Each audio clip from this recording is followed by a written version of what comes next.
बोलिए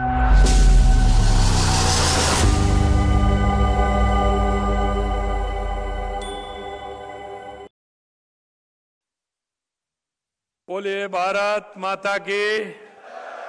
भारत माता की, भारत माता की। बाबा रामदेव की पावन तीर्थ लोहारगढ़ धाम की, आप सभी की, वीर सैनिकों की,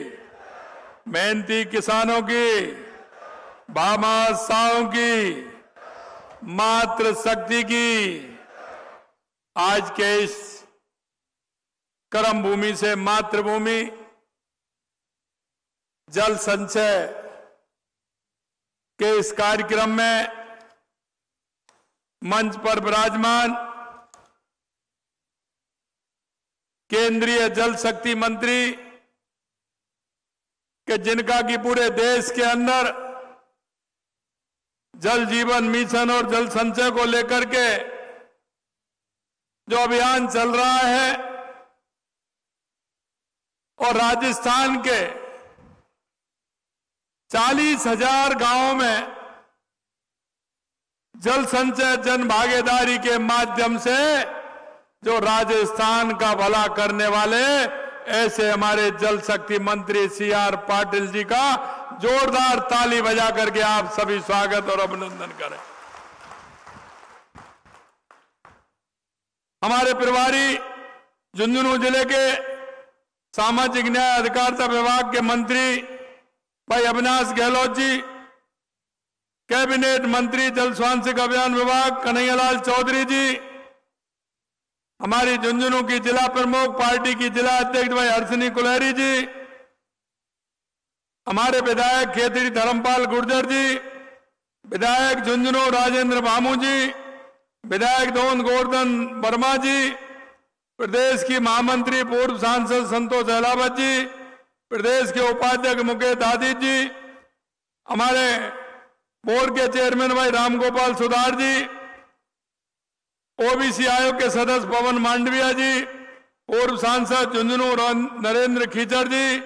प्रदेश मंत्री विजेंद्र पूनिया जी, पूर्व विधायक शुभकरण चौधरी जी, प्रत्याशी पिलानी राजेश दहिया जी, पूर्व विधायक सुभाष पूनिया जी, पूर्व विधायक JP चंदेलिया जी, चेयरमैन रूकटा ग्रुप अनिल रूकटा जी, दिनेश राजपुरोहित जी, कैलाश हाकिम जी, पूर्व प्रधान चिड़ावा कैलाश मेघवाल जी, विशंबर पूनिया जी, कुलदीप सिंह जी, कर्नल हेम सिंह जी, महेश चंद जी एवं मेरे सामने बैठे मेरे सभी पूजा योग बुजुर्गों, नौजवान दोस्तों और इतनी बड़ी संख्या में मेरी माता बहनों, सबसे तो पहले तो मैं आप सभी का अभिनंदन करता हूं, वंदन करता हूं, आप सभी को मैं प्रणाम करता हूं।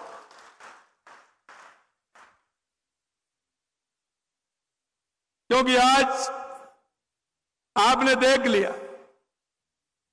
मुझे कहने की आवश्यकता इसलिए नहीं है कि CR पाटिल जी का काम आपने देखा, 10,000 की बात कर रहे थे, गाड़ी 20,000 तक पहुंचा दी। यानी कि झुंझुनू जिले का जनसंचय का कार्यक्रम आज पूरी तरह से हर गांव के लिए, हर खेत के लिए जो उन्होंने जितना उपयोगी,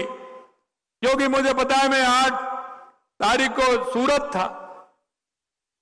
वहां सूरत में जिस तरह से अनिल जी ने, कैलाश जी ने, दिनेश जी ने जो सारी व्यवस्था की और यहां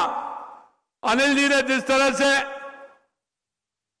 जल संचय के लिए आगे बढ़ते हुए काम किया है, मैं अनिल जी को, कैलाश जी को और दिनेश जी को बहुत बहुत धन्यवाद देता हूं।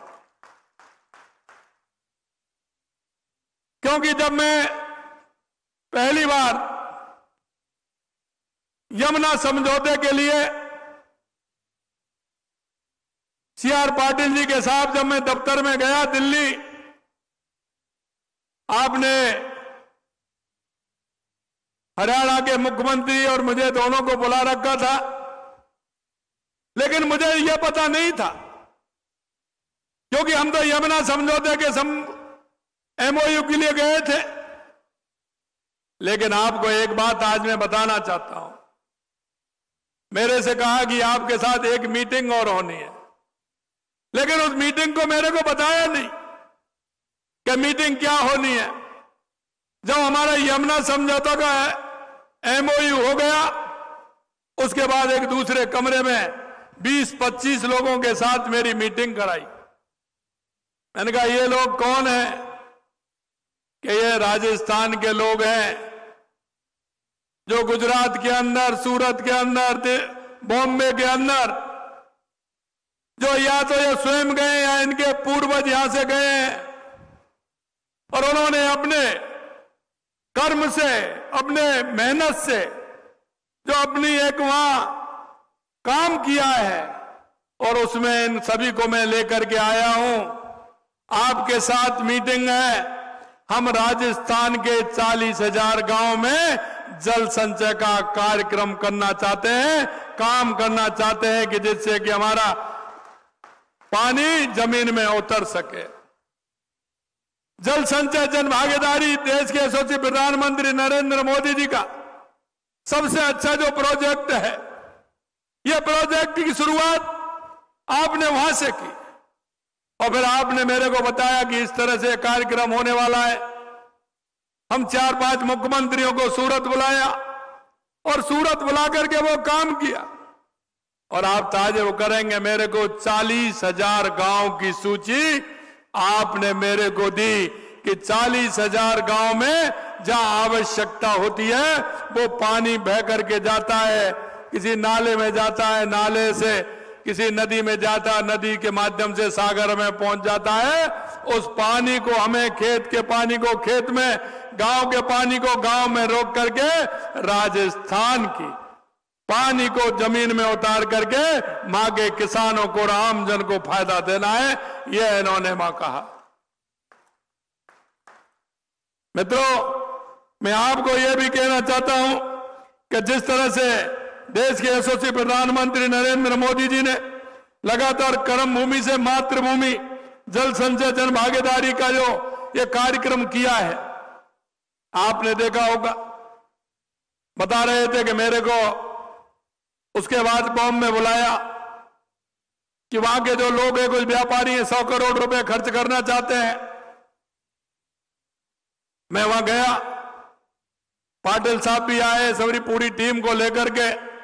जो उन्होंने कहा पहले मेरे से कि 100 करोड़ रुपए खर्च करेंगे, और जब मैं वहां पहुंचा तो वो 200 करोड़ हो गए, और उसके बाद जब मैं आने लगा तो वो 300 करोड़ रुपए हो गए। मैं आपको विश्वास दिलाना चाहता हूं, आपने कहा था कि राजस्थान, क्योंकि राजस्थान के जो हमारे भाई बहन हैं वो सही कह रहे हैं। कुछ हमारे बुजुर्ग, हमारे ऐसे लोग जो पानी की वजह से जहां परेशानी थी, वो लोग बाहर गए थे, उन्होंने अपने अपने काम की, अपनी मेहनत से, अपनी ईमानदारी से वहां स्थान बनाया। उनको उसका दर्द है कि मेरे राजस्थान के अंदर अगर पानी होता तो हमारा राजस्थान सरसब्ज होता। और मैं यही कहना चाहता हूं मेरे भाई और बहनों कि उन्होंने जिस मन से काम किया है, और अभी भी मैं जब गया था तो मैं जहां जाता हूं वहां ही कहता हूं, जो हमारे राजस्थान के लोग हैं, और जिन्होंने, चाहे वो गुजरात के अंदर हो, महाराष्ट्र के अंदर हो, तेलंगाना के अंदर हो, आंध्र प्रदेश के अंदर हो, झारखंड के अंदर हो, आसाम के अंदर हो, जहां भी कहीं वो रह रहे हैं, निश्चित रूप से उनका मन और भाव इस तरह का है। उन्होंने कहा कि राजस्थान के लिए जो भी काम होगा उसको हम करेंगे, पूरे मन के साथ करेंगे। भाइयों बहनों, मैं आपको एक और में निवेदन करना चाहता हूं, क्योंकि आप बता रहे थे कि इतने हो गए, क्योंकि मेरे को पता है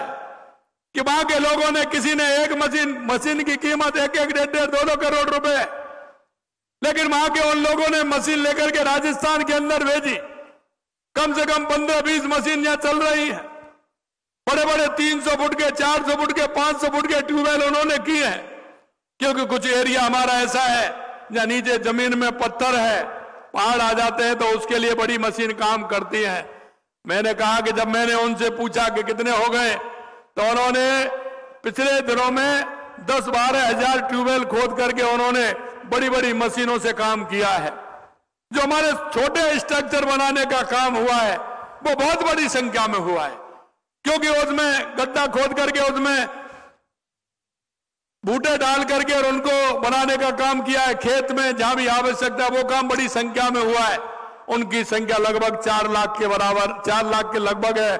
लेकिन जो बड़े स्ट्रक्चर बनाए जिनमें बहुत बड़ी लागत लगती है, और सबसे बड़ी बात यह है ना तो उसमें सरकार का, ना उसमें किसी एजेंसी का काम, ना किसी एनजीओ का काम, वो लोग स्वयं आते हैं, स्वयं उस गांव में जाते हैं। सिर्फ प्रशासन के लोग और गांव के लोगों को यह बताना है कि इस गांव से पानी बह करके वहां जाता है, आपको यह स्ट्रक्चर यहां बनाना है या खेत में बनाना है, किसी ऐसे स्थान पर बनाना है जिससे उस पानी का संचय हो जाए और उसके अंदर पानी चला जाए। सिर्फ आपको इतना करना है। बाकी जो हमारे प्रवासी, हमारे तीनों भाई आए, ये ऐसे बहुत सारे लोग जो हमारे लग रहे हैं, उनको ये पूरी तैयारी के साथ ये पूरा काम ये कर रहे हैं।